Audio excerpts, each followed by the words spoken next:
united as one in Harrow, Pendle, under the sun, planting trees, cleaning streams, spreading love along the way.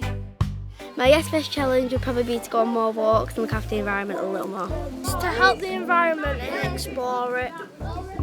Recycle and reuse more things. A campaign for tackling climate change. Communities and watch them go. What is YESfest?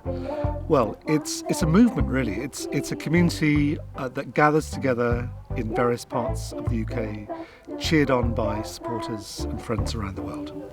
It started with the idea of, wouldn't it be wonderful if we get young people together in a community that starts with friendship, that starts with having a wonderful time in nature, and we want to give them the knowledge, the skills, the understanding, but most importantly, the enthusiasm and the community and some simple resources to go and do something wonderful in their part of the planet.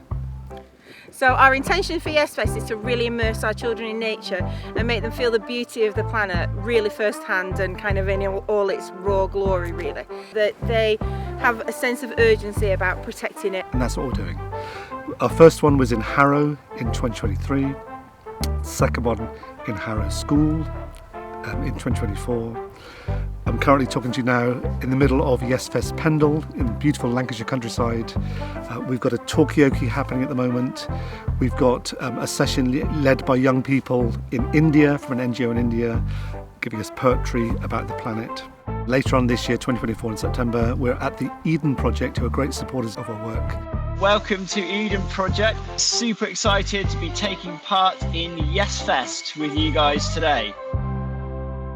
So the reason that we said yes to YESfest is because it touches all the things I'm passionate about. So making sure that people get opportunity to get connected to nature, which is what we're all about. Doing this as a residential really helps that, because the children are camping, they're doing forest school, they're doing storytelling, they're in the woodland, they're running around in the field, and some of them haven't done any of this before.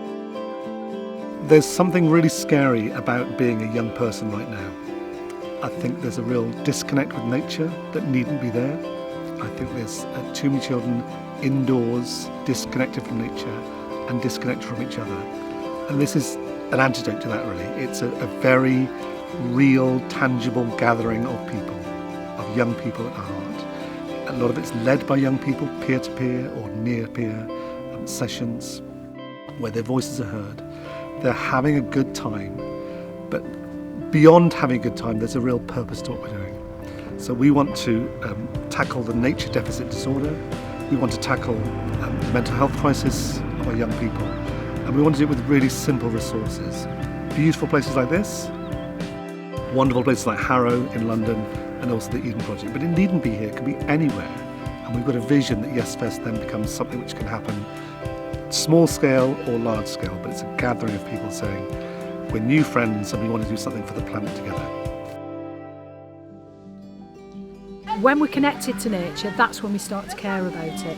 And I think because largely Western civilization, we're disconnected from nature, we misuse and abuse nature, that's why we're in the climate crisis we're in. So this nature connection is the foundation for caring about nature, caring about the world, caring about climate, caring about the planet, and hopefully that also tips people into maybe getting a bit proactive. Have we got the future Greta Thunberg with us this weekend? So we want these 75 children then to go back to their individual schools and be the ambassadors for the planet, develop projects and ideas to protect their bit of the planet, and then we can share them then as a whole community across the next 12 months and then meet back here and share what's happened back at our individual schools, and again just another step forward each year. We keep it very simple.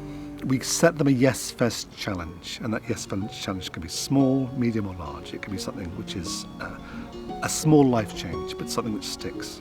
It could be something more significant which needs other people to get together to help you. Or it could be something very, very significant. But that challenge is the beginning of stewardship of our planet, of young people taking action.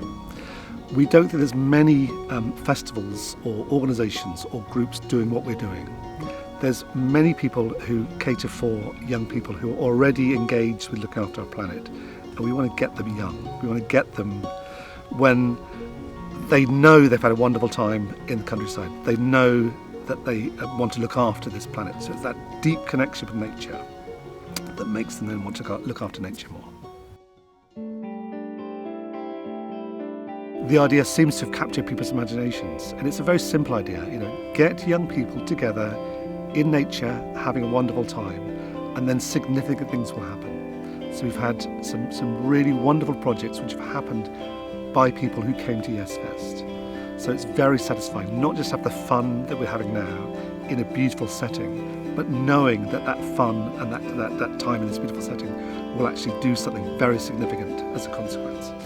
It's lovely and it's on a personal level, and children are really having fun and they're in the fresh air and they're learning, but on a bigger scale it's potentially a movement that we need because the climate's in crisis and we need to change it.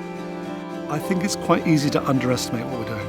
I think it's quite easy to say, well look, yes, of course, having a wonderful time in nature is important. Of course, getting children together to feel like they have a voice and they have agency over how they look after the planet is important. And yet that common sense isn't always that common. It's not something which people make time for, prioritise over other things. So I think if anything, YESfest needs to keep on going and convincing more people that this stuff that's pretty straightforward, pretty easy, but very easy to overlook, keeps going forward and keeps happening.